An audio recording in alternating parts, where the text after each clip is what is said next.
The studio was filled with an unusual hush as the cameras rolled for a new episode of Long Island Medium. Theresa Caputo, with her signature big blonde hair and warm smile, walked out to the center of the stage. She paused, closed her eyes for a moment, and then spoke in a softer tone than usual. "I don't know who this is for just yet, but I have a gentleman stepping forward," Theresa began. "He tells me he was a husband, a provider, and he wants me to give his wife the most important message tonight." The audience shifted, a mixture of curiosity and anticipation in the air. In the second row, a woman in her early 50s clutched a tissue in her hand. Her name was Carol. She had been widowed only 6 months earlier when her husband, David, passed away suddenly from a heart attack. Theresa's eyes darted across the audience until they landed on Carol. "Honey, he's pointing directly at you," Theresa said, walking toward her. "He's making me feel like my chest is tight, like I couldn't breathe." "Did your husband pass very quickly, almost without warning?" Carol's lips trembled as tears welled up in her eyes. She nodded, unable to speak. "Yes," Theresa confirmed gently. "That's his way of validating it's him. And sweetheart, he says you didn't get to say goodbye. He's telling me, tell her I heard her. Tell her I heard every word. Do you understand?" Carol gasped softly. On the night David died, she had sat by his still body in the hospital, whispering apologies, regrets, and confessions of love, hoping somehow he could hear her. Theresa leaned closer. "He just said, stop apologizing. You did everything right. You were my world, my anchor. There was nothing left unsaid between us, because I felt your love every single day." Carol broke into sobs, pressing the tissue to her face. Audience members around her began wiping their own tears, the weight of her grief echoing in the room. Theresa placed a comforting hand on Carol's shoulder. "He's showing me your kitchen, like you sit at the table staring at his chair. Do you do that?" "Yes," Carol whispered. "Every morning. I still pour him coffee out of habit." Theresa smiled softly. "He says he sits with you at that table. He wants you to know you're never alone. When the chair feels too empty, he's right there, holding your hand." Carol closed her eyes, as if imagining the warmth of David's presence again. Then Theresa's tone shifted, gentle but firm. "He says you're carrying a lot of guilt, like maybe you could have done something different that day. But honey, he's adamant it was his time. You couldn't have stopped it. He doesn't want you living in guilt, because that keeps you from living the life he still wants you to live." Carol sobbed harder, but there was a hint of release in her tears. Theresa tilted her head, listening. "Now he's making me feel the sensation of holding flowers. Did he always bring you flowers, maybe roses?" "Yes." Carol smiled through her tears. "Every anniversary. Always roses. Well, he says every time you see roses, it's his way of saying, I still love you. I still celebrate us. He wants you to stop seeing them as reminders of sadness and start seeing them as proof he's still with you." The audience erupted in applause, not from entertainment, but from the sheer emotional weight of the moment. Finally, Theresa took a deep breath and delivered David's closing words. "He just whispered in my ear, tell her I'm proud of her for surviving, and I'll be waiting when it's her time, but not for a long, long time. Until then, live for both of us." Carol placed her hand on her heart and nodded, her tears flowing but lighter than before. The heaviness in her chest seemed to ease, replaced with a quiet comfort. As Theresa walked back to center stage, she looked at the audience and said, "That's what spirit does. They don't come through to bring sadness. They come through to bring healing."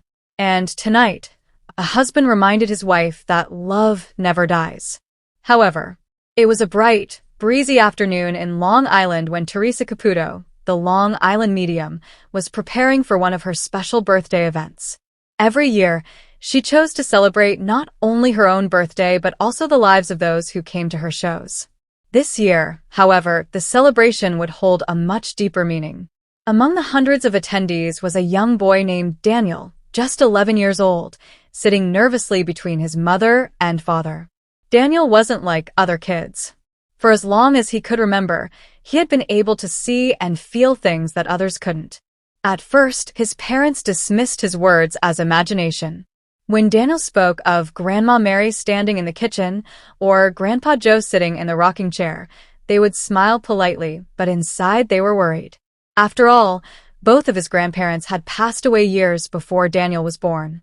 Yet Daniel's descriptions were so vivid, so real, that his parents slowly began to believe that perhaps their son wasn't imagining things at all. As the lights dimmed and Theresa walked on stage with her signature big blonde hair and dazzling smile, the crowd erupted in applause. But Theresa paused for a moment, sensing something unusual. Her energy instantly gravitated toward the section where Daniel sat. She clutched the microphone, squinting into the crowd. "I don't usually do this right away," Theresa began, "but there's a young soul here, a child who's very connected to spirit. I'm feeling two older presences, a grandmother and grandfather, standing protectively behind him." Daniel's eyes widened. He knew exactly who she was talking about. His mom's hands shook as she whispered, "She's talking about you, honey." Theresa's gaze landed on Daniel. "Sweetheart, can you stand up for me?" she asked gently. Daniel hesitated but slowly rose to his feet. The crowd grew quiet, sensing something extraordinary was about to unfold. "Your grandparents are so strong around you," Theresa continued. "You see them, don't you? You've been seeing them for years." Daniel nodded quickly, tears welling in his eyes. "Yes. They're always with me. They talk to me at night. They tell me they're proud of me. But people don't believe me." His voice trembled. Theresa walked closer, her tone soft and reassuring. "I believe you. And guess what? Spirit brought you here today for a reason. They want you to know that you're not crazy. You're gifted. You share a very special connection with the other side." The audience was captivated.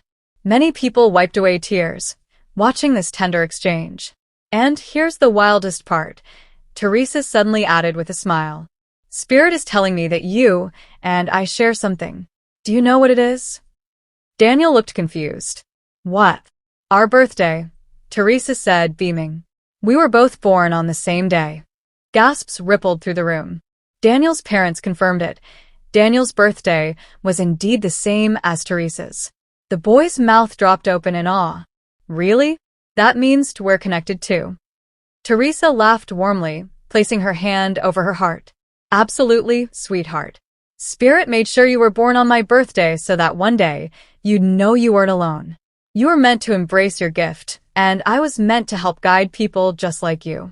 The crowd erupted in applause again, but Daniel wasn't focused on them. For the first time, he felt completely understood. The loneliness of carrying his secret melted away. Theresa bent down so she was at eye level with him. "Your grandparents are telling me to tell you something very important. They say, Daniel, your light is going to help others one day. Never hide from who you are. Do you understand?" Daniel wiped his eyes and whispered, "Yes, I won't hide anymore."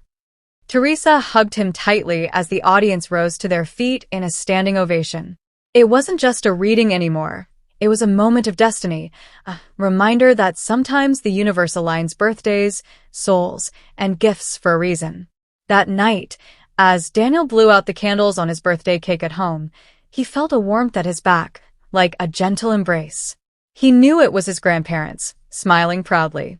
And he knew he would never again be afraid of his gift. And somewhere else on Long Island, Theresa Caputo smiled as she celebrated her own birthday, grateful that she had met a boy who reminded her that spirit always works in mysterious, beautiful ways. However, it was a bright morning on the set of the Today Show. The audience was buzzing with excitement because the Long Island medium herself, Theresa Caputo, was making an appearance. People had gathered not only to see her larger-than-life personality, but also to witness the extraordinary gift she claimed to carry, the ability to connect with loved ones who had passed away. Among the audience members sat Natalie, a woman in her early 30s. She looked polished, calm, and cheerful on the outside, but inside, she carried a silent weight she had never truly spoken about in public. Natalie had experienced a miscarriage 2 years earlier. It had been devastating, something she and her husband had tried to cope with privately.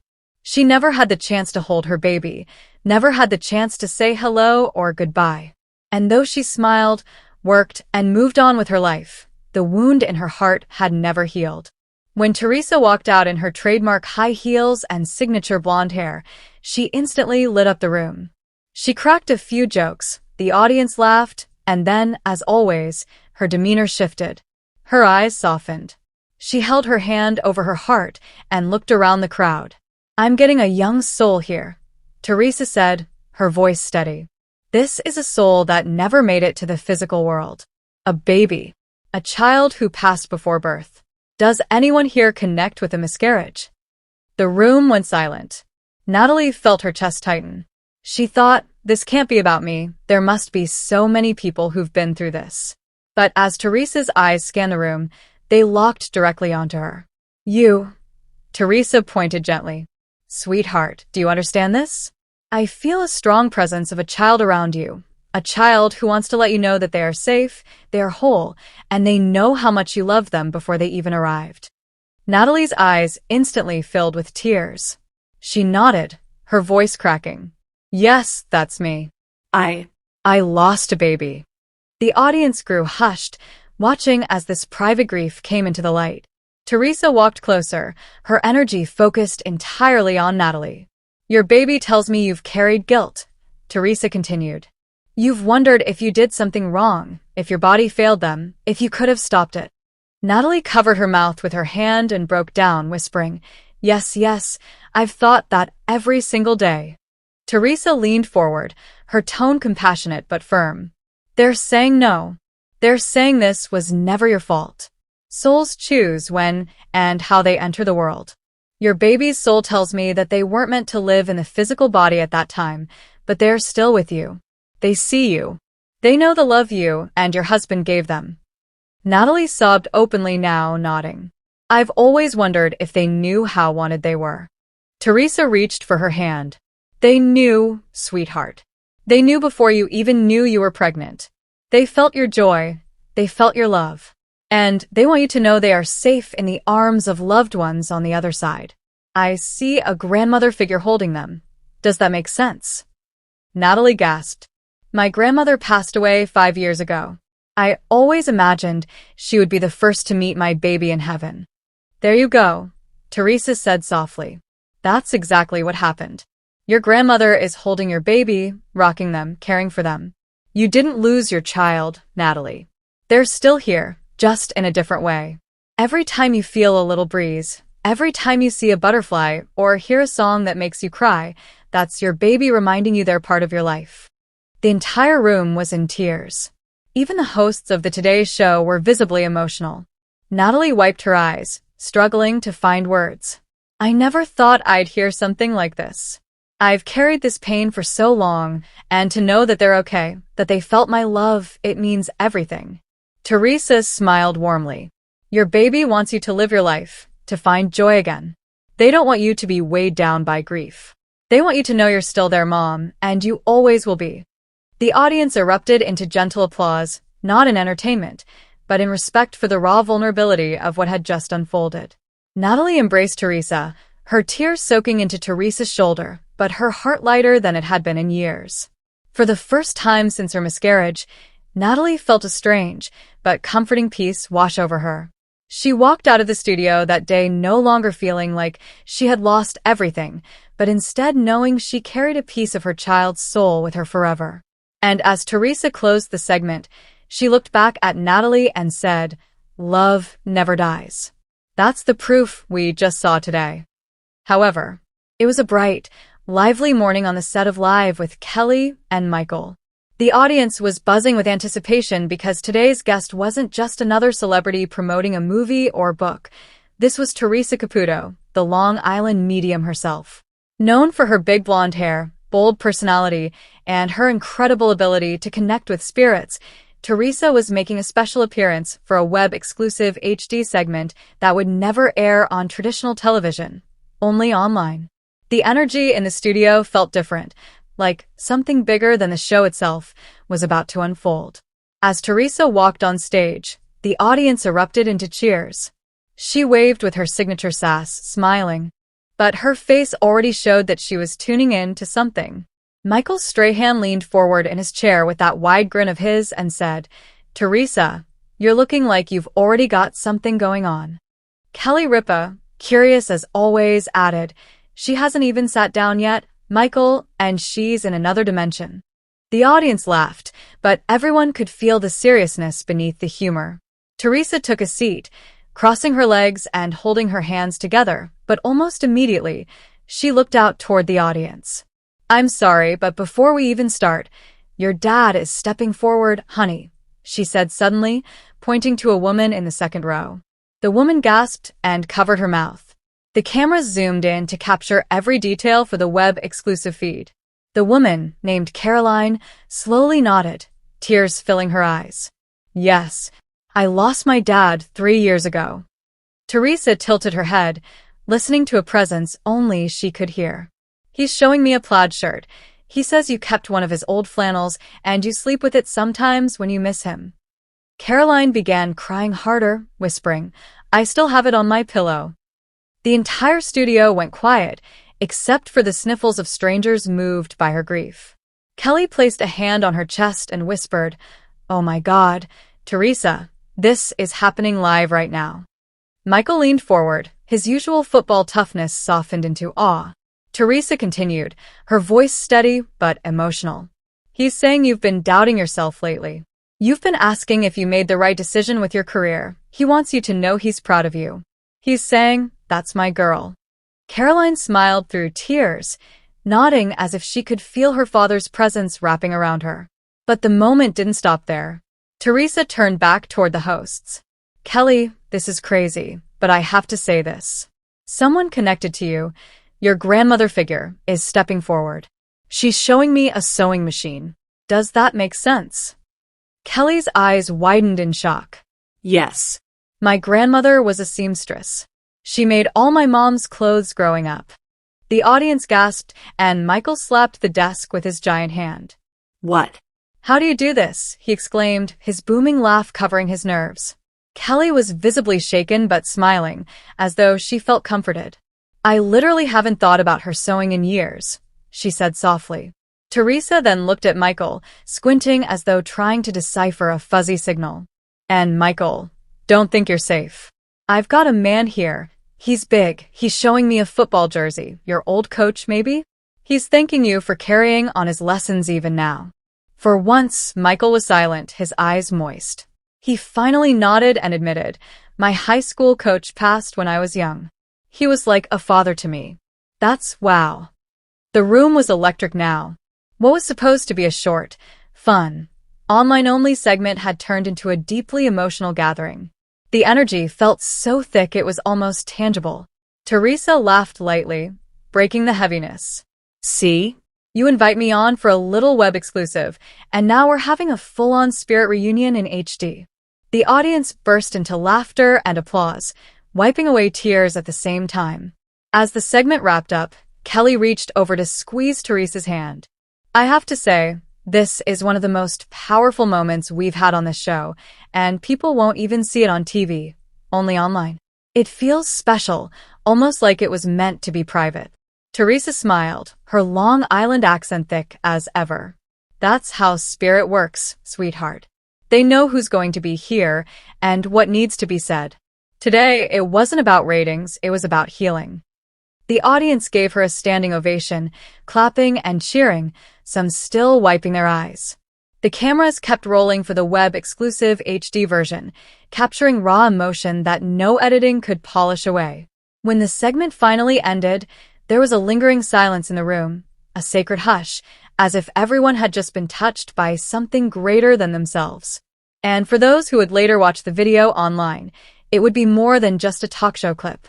It would be a timeless moment where laughter, love, and loss came together on a morning show stage, led by the woman with the big hair and an even bigger heart, Theresa Caputo, the Long Island medium. However, the studio of Windy City Live was buzzing with excitement that morning. The producers had announced something special for the audience, a live appearance by Theresa Caputo, the Long Island medium herself. People had lined up for hours, hoping they might be one of the lucky ones Theresa would read during the segment. Some came with skeptical curiosity, while others clutched photos of their loved ones who had passed, silently praying for a message. When Theresa finally walked onto the stage, her familiar big hair and sparkling personality filled the room. The applause was thunderous. She smiled, her Long Island accent cutting through the noise as she said, "All right, Spirit is already talking to me, so we better get started before I lose them." The audience chuckled nervously, but you could feel the tension shift. Everyone sat on the edge of their seats. Theresa began pacing, her hand lifted slightly as if she were tuning into invisible signals. Suddenly, she stopped and pointed toward the left side of the audience. "I have a young man stepping forward. He's telling me he passed suddenly. Who here lost a brother in his 20s? A woman in the third row gasped, her hand flying to her chest. Tears welled in her eyes as she whispered, "That's me." Theresa approached her gently. "He tells me he didn't get to say goodbye. He's making me feel like it was an accident, like one moment he was here and the next he was gone. Do you understand this?" The woman nodded through her tears. "Yes. My brother died in a car accident last year." Gasps rippled through the audience. Theresa leaned closer, her voice soft but firm. "He wants you to know you were the last thought on his mind. He says you always worried if he knew how much you loved him. He says, yes, he did. And he wants to thank you for keeping his hoodie. He loves that you still wear it." The woman broke down completely, sobbing. She clutched at the pendant around her neck and whispered, "That hoodie is on my bed right now." The room grew silent. Even the skeptics in the audience shifted uncomfortably, realizing this was not something Theresa could have guessed. But Theresa didn't stop there. She turned again, her eyes scanning. "I have an older woman now. Very motherly. She's making me feel like she baked a lot, always in the kitchen. Who here lost a grandmother that made pies all the time?" An older gentleman raised his hand slowly. "That sounds like my grandma," he said. Theresa smiled warmly. "She's laughing. She says you never liked her apple pie, only her pumpkin. She says she's sorry she always teased you about being picky." The man's jaw dropped. "Oh my God, that's true. I hated the apple, but she forced me to eat it every Thanksgiving." The entire audience erupted in laughter, lightening the emotional tension. Even the hosts of WCL exchanged wide-eyed glances. Theresa's energy shifted again, more serious this time. She placed a hand over her heart. "I have a child stepping forward. A little girl. She's showing me a pink stuffed animal, like a bunny or a bear. Who connects with this?" In the back row, a young couple raised their hands together. The mother's eyes brimmed with tears. "Our daughter, she passed from leukemia when she was 5. She had a pink bunny she never let go of." Theresa walked closer, her own eyes softening. "She wants you to know she's no longer in pain. She shows me running, dancing, twirling. She says thank you for singing to her every night, even when your voice cracked from crying. She's showing me that you still keep her bunny by your bed. She says, 'Mommy, Daddy, I sleep next to you every night.'" The couple held each other tightly, sobbing, but with a smile breaking through their grief. The entire room felt the weight of the moment. Many audience members were wiping their eyes, strangers united in shared emotion. Theresa took a deep breath, as if the spirits had given her permission to pause. She looked out at the audience and said, "Every soul I connect with today just wants to remind us that love never dies. Whether it's your brother, your grandmother, or your child, they're still with you. They see you. And they are proud of you." The audience gave her a standing ovation. Some clapped through tears, others stood quietly, lost in thought. For the people she had read, it was more than just a television segment. It was a healing moment they would never forget. And that was only part 1. Theresa smiled knowingly, her eyes sparkling as she teased, "Spirit's not done yet. We'll see what happens next." The cameras faded out, but the energy in the studio lingered, a mix of awe, comfort, and the undeniable feeling that something extraordinary had just taken place. Hello, lovely viewers. Welcome to my channel. I am Mina. Hope your day is so well. If you like the video, don't forget to subscribe the channel.